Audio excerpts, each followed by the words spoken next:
Hello students, आज हम अर्धसूत्रीय विभाजन या मियोसिस के बारे में अध्ययन करेंगे। सेल साइकिल के बाद सेल डिवीजन के बारे में एक वीडियो में आपको डिटेल में बताया था, और सेल डिवीजन की माइटोसिस प्रोसेस के बारे में, समसूत्रीय विभाजन के बारे में आपको डिटेल में अध्ययन कराया गया है। इसी के साथ दूसरा प्रोसेस जो है मियोसिस अर्धसूत्रीय विभाजन, जिसका आज हम अध्ययन करेंगे।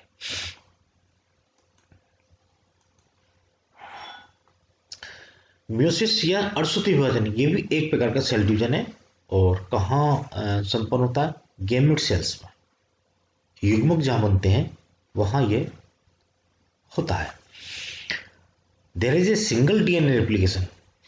डीएनए रेप्लिकेशन होगा, उसके बाद 2 बार न्यूक्लियर डिवीजन होंगे, और each of resulting daughter cells has 1/2 of the number of chromosomes as the parent cell. Diploid जो सेल्स है वो हैप्लॉइड सेल्स में, डिप्लॉइड सेल्स का हैप्लॉइड सेल्स में परिवर्तन जो हो रहा है, मतलब गुणसूत्रों को आधा हम कर रहे हैं, इसलिए इसको अर्धसूत्रीय विभाजन या मियोसिस कहते हैं। ठीक है, गैमेट सेल्स में हो रहा है, इसका मतलब स्पर्म जो है, जो 46 क्रोमोसोम्स है स्पर्म में, अर्धसूत्रीय विभाजन का 23 स्पर्म्स रह गए, और इसी प्रकार एक में जो गैमेट में 23 एक्स में रखे, और दोनों का जो फर्टिलाइज होता है, फर्टिलाइज सेल्स में जाइगोट होती है उसमें 46। तो ये पीढ़ी दर पीढ़ी, जनरेशन टू जनरेशन गुणसूत्रों की संख्या समान रखने के लिए ये एक प्रोसेस है अर्धसूत्रीय विभाजन। A process or reduction division in which the number of chromosomes per cell is cut in half. आधा करने के लिए जो हम करते हैं कि गुणसूत्रों की संख्या आधी कर देते हैं गैमेट में, और फिर वो एक मैटरनल और पैटर्नल से आधे आधे गुणसूत्र मिलके नई पीढ़ी में गुणसूत्रों की संख्या समान रहती है। डिप्लॉइड का मतलब होता है 2 सेट ऑफ क्रोमोसोम्स, और हैप्लॉइड का मतलब होता है 1 set of chromosomes, 1 set chromosome.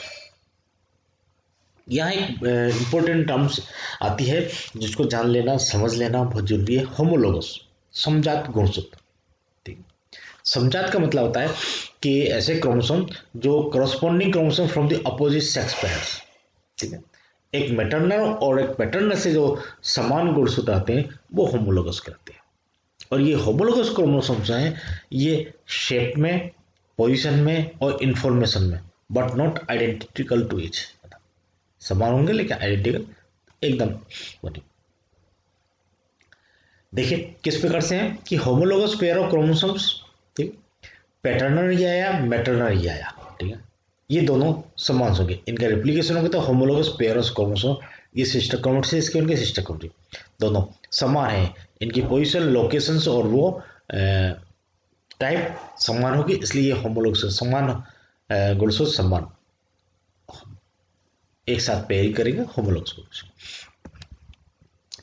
कि ये जो होमोलोगस क्रोमोसोम है इनकी सिमिलर लेंथ होगी, बराबर लेंथ, सेंट्रोमियर की पोजीशन समान होगी और जीन लोकेशन समान होगी। 3 चीजें इंपॉर्टेंट होती है, ये लेंथ समान है, लोकस जहां जीन्स लगे हुए ये समान होंगे, सेंट्रोमियर बिल्कुल मिडल में एक समान होगा, और sister chromatids gene location, centromere और ये समान line, this is the homologous chromosome, और इन्हीं के मध्य में पेयरिंग होगी, पेयर ऑफ होमोलोगस क्रोमोसोम।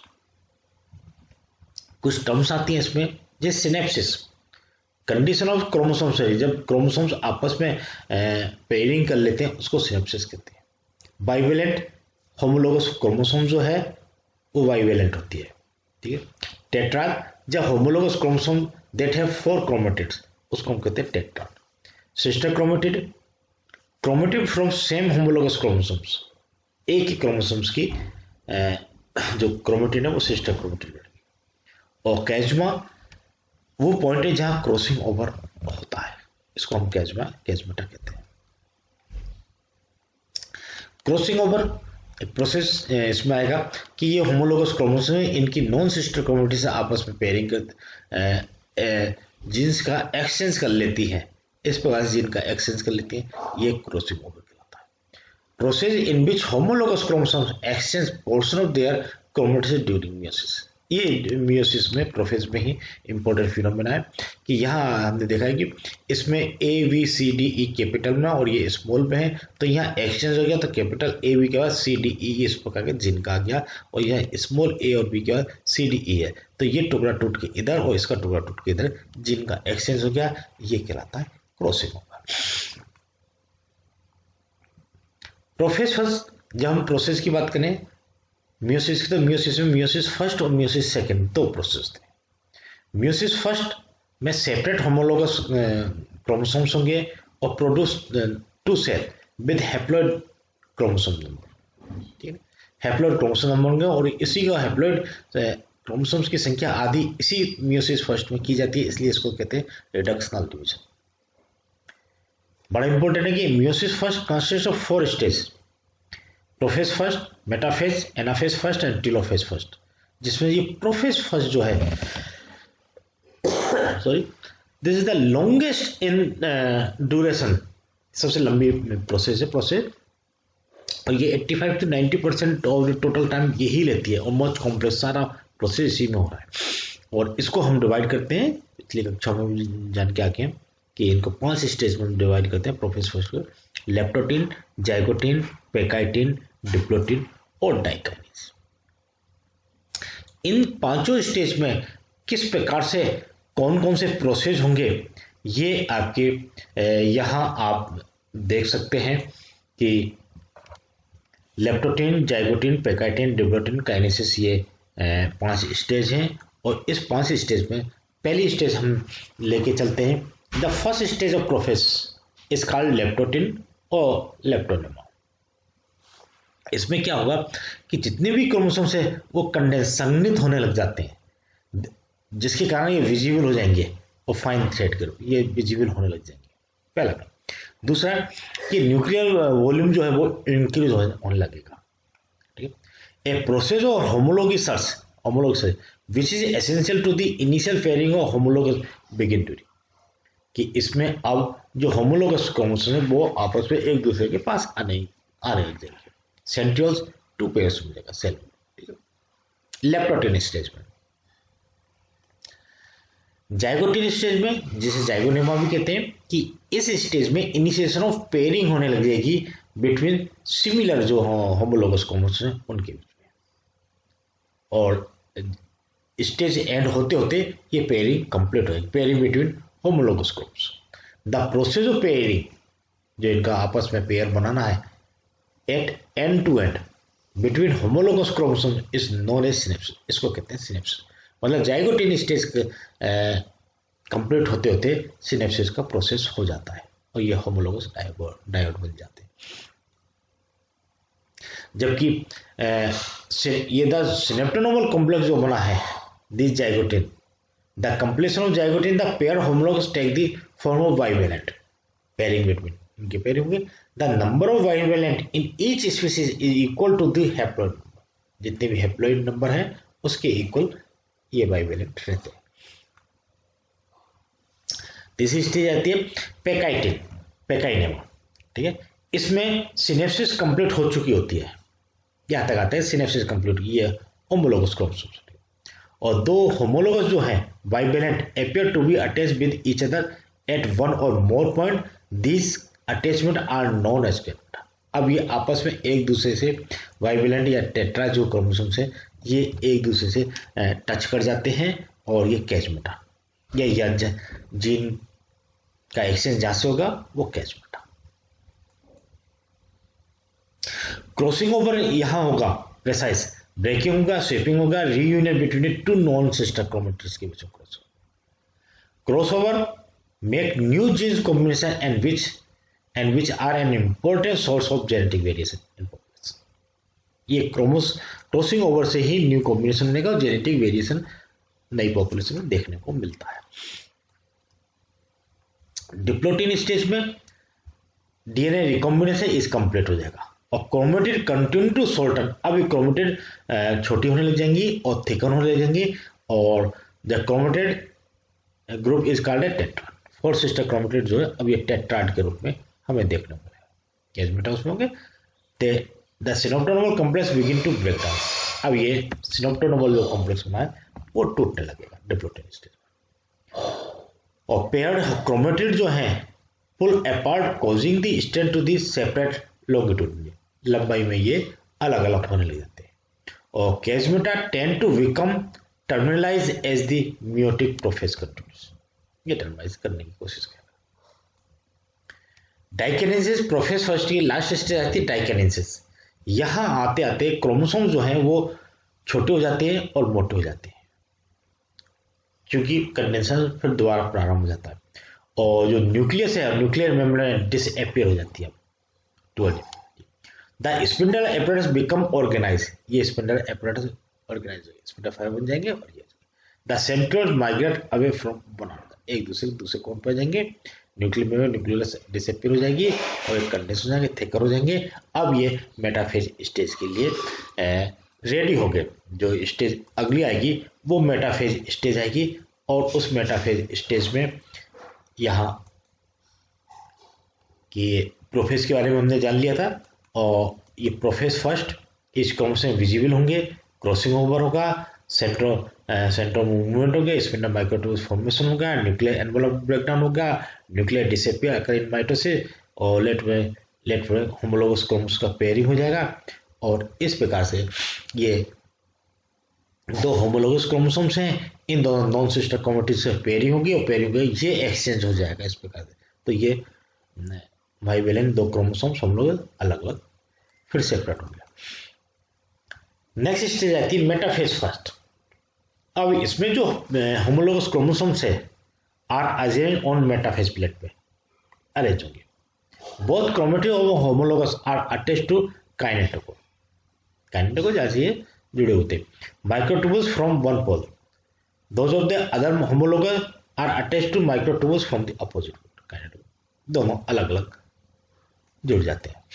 इस प्रकार से ये होमोलोगस क्रोमोसोम जो है यहाँ गए तो एक क्रोमोसोम के काइनेटोकोर इस स्पिंडल फाइबर से जुड़ जाता है और एक का इसके साथ जुड़ जाता है, ये अलग अलग इस प्रकार से दोनों अलग अलग जुड़ जाएंगे। जब हम माइटोसिस पढ़ रहे थे तो उस माइटोसिस में एक ही क्रोमोसोम था, उसकी टेट्रा जो कंडीशन थी तो उसकी बाइवेलेंट में टेट्राड में से बीच में से आधा आधा गुणसूत्र दोनों तरफ जा रहे थे। यह होमोलोगस गुणसूत्र है जिसमें क्रॉसिंग ओवर हो चुका है, अब एक गुणसूत्र इधर और एक गुणसूत्र इधर जाएगा। इस प्रकार से ये गुणसूत्र मेटाफेज प्लेट पर आके इकट्ठे होते हैं। एनाफेज में क्या हो गई, क्रोमोसोम्स मूव टुवर्ड्स, क्रोमोसोम पोल की ओर होते हैं। Sister chromatid remains attached as centromere and move as a single unit towards same pole, sister chromatid एक साथ जाएंगे। और होमोलोगस क्रोमोसोम है is compose of two sister chromatid move towards opposite poles, दोनों homologous chromosome दोनों जगह अलग अलग पोल पे चले जाते हैं। दैट इज एनाफेज, ये जाएंगे। टीलोफेज में at the beginning of telophase each half of the cell has a complete haploid set of chromosomes, but each chromosome is still composed of two sister chromosomes, two sister chromosome haploid है लेकिन to sister chromosomes उसमें है और haploid chromosomes के रूप में telophase stage में पहुंच जाएंगे। कहने का मतलब जितने गुणसूत्र थे आधे गुणसूत्र इधर एक पोल पे जाएंगे, आधे गुणसूत्र दूसरे पोल पे, ठीक है, ये टीलोफेज में। फिर यहाँ का क्लीवेज फॉरवर्ड होगी, अब इनका साइटोकाइनेसिस होगी, यहाँ से डिवाइड होगी, दो कोशिका बनेंगे। मियोसिस फर्स्ट के बाद ये यानी कि मियोसिस सेकंड होगी, ठीक है। मियोसिस फर्स्ट में रिडक्शन डिवीजन हो गया, दोनों पोल पे आधे आधे गुणसूत्र हो गए। सपोज अगर 46 गुणसूत्र थे तो वो गुणसूत्र दोनों 23 दोनों तरफ हो गए। इसके बाद कंटिन्यूस में मियोसिस सेकंड होती है जिसमें अब इसमें इंटरफेज अवस्था नहीं आती और ये माइटोसिस जो है उसी के सिमिलर यस मियोसिस सेकंड होती है, बिल्कुल सेम सिमिलर कि प्रोफेज फेज अवस्था की जिसमें cells have one set of sister chromatid, nuclear membrane break down होगी, सेंट्रियोल सेपरेट होंगे, each daughter cells form and forms the double standard chromosome move towards equator. Metaphase second में sister chromatid metaphase plate पे इकट्ठे हो जाएंगे, दोनों पोल पे जो दो कोशिकाएं बनी दोनों में सिमिलर होगी। अब इनमें से आधे आधे दो गुणसूत्र हो गए थे, आधी संख्या रहेगी, लेकिन अब ये एनाफेज में ये गुणसूत्र अलग अलग पोल पे जाएंगे तो समान, अगर ये 2 गुणसूत्र है तो दोनों पोल पे 2 2 गुणसूत्र होंगे। प्रीवियस में देखेंगे तो यहाँ ये इस कोशिका में 4 गुणसूत्र है, जैसे 2 यहाँ रह गए 2 यहाँ रह गए। और नेक्स्ट अब एनाफेज में ये बराबर संख्या आधे आधे जाएंगे लेकिन संख्या बराबर रहेगी, ये एनाफेज अपोजिट पोल में। और टीलोफेज में दोनों पोल पे ये गुणसूत्र उपस्थित हो जाएंगे और वापस न्यूक्लियर मेम्ब्रेन आ जाएंगे, न्यूक्लियस के लिए और 2 सेल के फिर साइटोकाइनेसिस होगी, 2 सेल में डिवाइड होगी। इस प्रकार से मियोसिस फर्स्ट और मियोसिस सेकंड होने के बाद 4 कोशिकाएं हमें मिल जाती है।